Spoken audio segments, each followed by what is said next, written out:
কোনোবা কোনোবা মন্দিৰত কমিটি থাকে, এই মন্দিৰ কমিটিবিলাকত নিশ্চয় 2 লাখ টকাৰ চেক পাইছে বেংকৰ পৰা বা ইউপিএফৰ পৰা।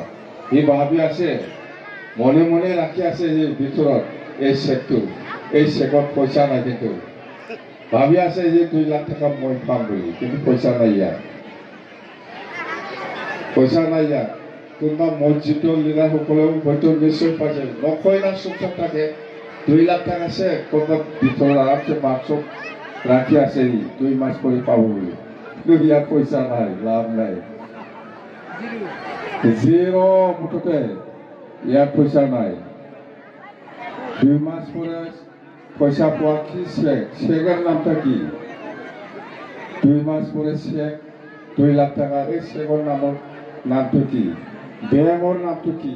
কি ব্যাংক? এরকম ব্যাংকটা আজি চেক কাটিলে 2 মাস পরে পাবো, এটা চেকের নামটা কি রে? কি ব্যাংক? ব্যাংকটা এরকম থাকে। আমারটা তো state bank, UCO bank, Punjab bank এরকম থাকে। ইহতর ব্যাংকের নামটা কি? এই 2 মাস পরে পাওয়ার ব্যাংকটা ব্যাংকের কিবা একটা নাম তো থাকিব। আমারটা তো স্টেট ব্যাংক থাকে, পাঞ্জাব ন্যাশনাল ব্যাংক থাকে, ইউকো ব্যাংক থাকে, মেলা ব্যাংক থাকে, এক্সিস ব্যাংক এইবিলাক থাকে। ইহঁতৰ ব্যাংকৰ নামটো বেলেগ দেই। এইকাৰণে এইবিলাক মিছা, সব মিছা আপোনালোকে জানে। সময় নলওঁ, এনে লেকচাৰ দি সময় নলওঁ।